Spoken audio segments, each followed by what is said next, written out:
Buddy, tell me about your kennel name. How did that come about? Well, it's a real short story, actually. Trying to come up with combinations of names, and one night sitting at the dinner table reading an article on a designer at that time in Paris, Jules Dassin, and the Dickey and the Dassin sort of rhymed and mulled it over, and that was it. So it is Dassin and not Dason. It is Dassin, yes. Just, how long ago was that? Longer than I care to remember. Oh, I'd say about 30 years, I guess, now. Has it really? Is that when you got started, or have you been at it even longer? No, I'd been in obedience a long time before that and been playing around with dogs in general. I'd say a good 7, 8 years before I actually got around to having a kennel name. I'd already bred a litter of standard poodles that there were 5 champions in that litter with Burdette Erickson's kennel prefix, which at that time was Tour d'Argent. It was a lady that really first helped me out in the standard variety anyhow. So, gosh, you must have been just a baby when you started, huh? Baby, just a baby. Wet behind the ears. Did you live in the Cleveland area even then? Yes, I was living in Brunswick then. It was a suburb of Cleveland. So that's where you grew up, went to school, and all that good stuff, huh? Grew up in Akron, Ohio, went to school in Akron, Ohio, worked for a vet while I was in high school. Started out to become a veterinarian and really couldn't deal with the sick animals on that level all the time. So couldn't take that. Well, tell me, have you ever had a real job? No, I guess not. After I left working for the veterinarian, that was my last real job as far as the paycheck every week from someone else. That was it. Is that right? You've just been independent all these years? All these years, right. Any idea how many dogs you've finished over the years? No, I have no idea. Scary. You've always concentrated on poodles. Have you shown other breeds as well? Sure. I won the first Shih Tzu Club of America ever held in this country with a dog that belonged to Jeffrey Slatkin. Is that right? I didn't know that. What else?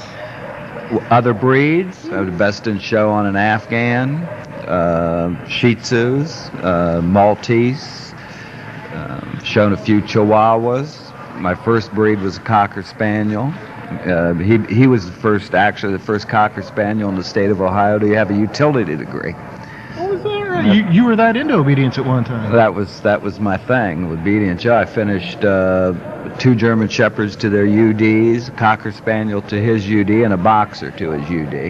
A boxer with a UD? Right. And he was a very smart dog, a good working dog. I'll be darned. So how long's it been since you've been in the obedience ring? A long time.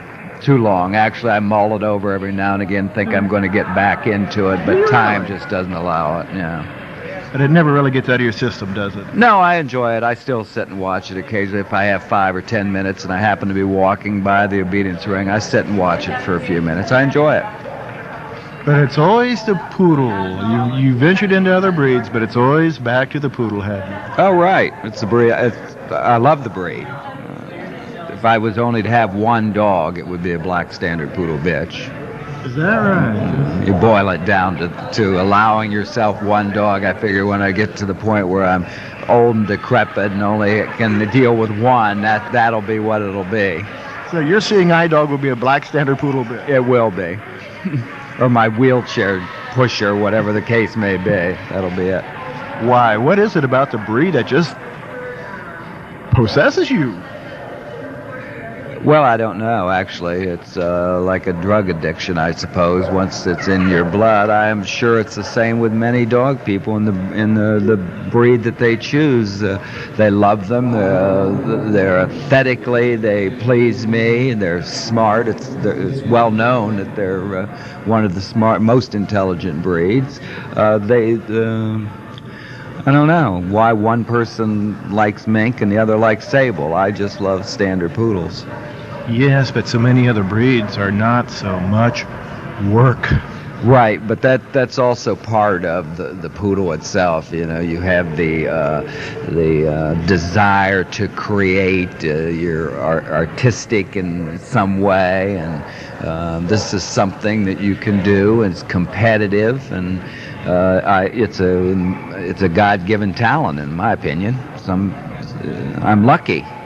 Actually, I never had to stumble around trying to find something to do as a kid to make a living. I stepped into this, and here I am, 30 years later. Well, yeah, but I mean, when you go to the shows, all your dogs, your God-given talent has been refined by about 12 hours a day of practice, isn't it? At least 12 hours, right. It doesn't include the time that it took you to get them to the point where you can put them in the truck and bring them to the dog show. It's endless hours, there's no doubt about it. But it also, thank God, came to me at a time when I was a kid and probably kept me out of a lot of trouble. I was raised in a rubber capital and lived in a small neighborhood. A lot of kids ended up in detention home. They had too much time in their hands, and I stumbled into the dog game, and it lifted me right out of that area. Yeah, well, who in the early days influenced you in poodles and guided you along the way, or who did you try to copy, whether they even knew it or not? Well, actually, in those days, there were not a lot of top handlers in the area in which I lived. Tom Crow was showing poodles at that time. Of course, he's long since gone into the superintendent business. I had a couple ladies that taught me how to trim. They did pet grooming, but the show trimming that you know today, and even in those days, it was far from refined down to the point that it is certainly now. But those two ladies taught me how to handle a pair of scissors, and you sort of made your own way. I always say that it's like a cookie cutter. You design a poodle, you make your own dog. Well, have we gone perhaps too far with the grooming of poodles to the point of extremes? Maybe? Well, yes, I think it's gone to extremes, but it's an accepted situation the way they're presented now. I think it's gone a little too far overboard, but that's just the name of the game, I guess. You think we'll see it perhaps swing back a little bit? I doubt it. Yeah. I doubt it. Yeah, it's here to stay. It's here to stay. Showing poodles, and I mean this with all due respect, that's not a job for the meek, is it? I mean, you're first at the show and last to leave.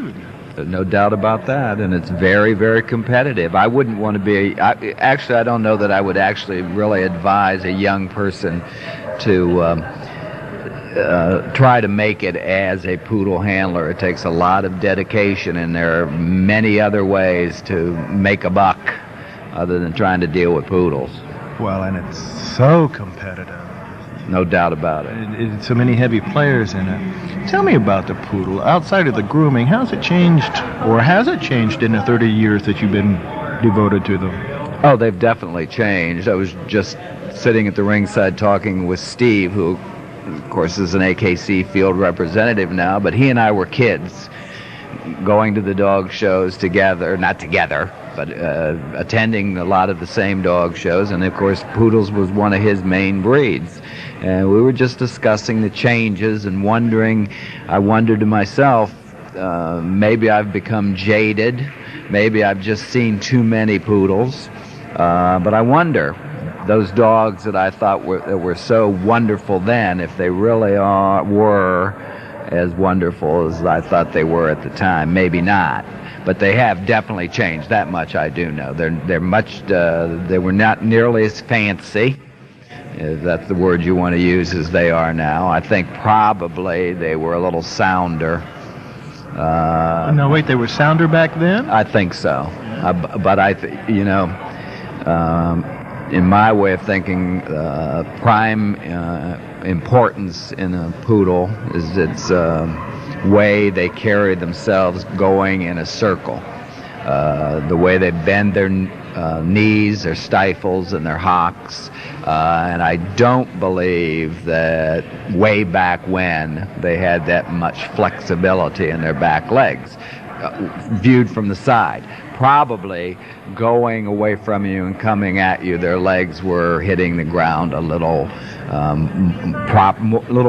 more properly than they do now.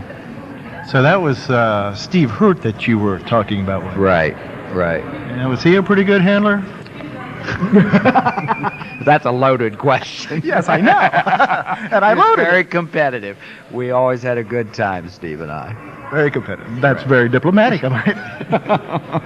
That's something I've learned over the years. Yeah, Steve was a good handler, and he always presented his dogs in beautiful condition. Well, tell me about the poodle itself. To those of us not in the breed, it's very confusing with the three sizes of poodles. Obviously, the toy, miniature, and standard. Do you know when the litter is born whether it's going to be exactly which it's going to be? Can it be a miniature or standard or miniature or toy or what? No. If you have a standard bitch that has a litter of puppies, you know they're going to be standard poodle puppies. Obviously, assuming she comes from a family of standard poodles, she's bred to a standard stud dog.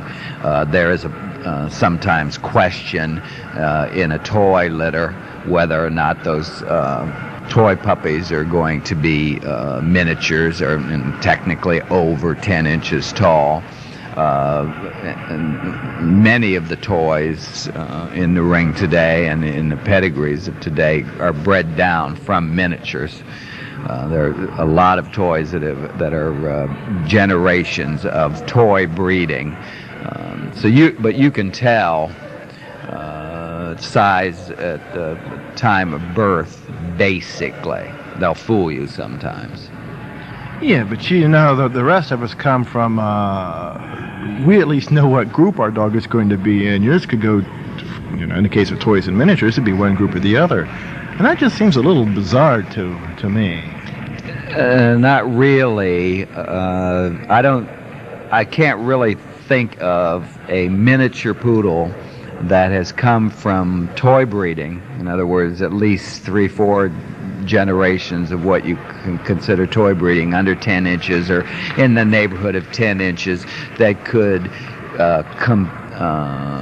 be competitive as a miniature poodle. Some of them you can make champions, no doubt about it, but they're usually not as, the boning is different, the head structure is different, they're just a different animal altogether. Okay, so we've got our judges out here, and one's been in toys all his or her life and can judge toys. Does that mean they can automatically judge miniatures and standards and do a quality job? Not in my opinion. Ooh! I see. So that's I guess where I get confused is this going from one group to another. I think it's hard. In fact, I was just discussing that with a local toy breeder. I think it's more difficult for the toy breeders to adjust their eye to the balance of a standard poodle. I think standard breeders are a little more adept to adjusting their eye down to the size of a toy poodle. Okay, is in fact a toy poodle let me rephrase that. In that case, a toy poodle is not in fact simply a miniature version of a standard, is it? It should be. It should be. But I think, unfortunately, most of the toy poodles, what I refer to, are distant cousins to what a real toy poodle should be. You accept, there are too many things taken for granted that you have to accept in reducing them to under 10 inches technically. And you excuse that. For instance, the shape of the head. We'll just leave it at that. There are just too many things accepted, excused, because they're under 10 inches.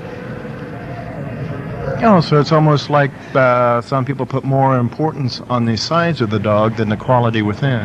Exactly right. I personally feel that the size disqualification should be removed.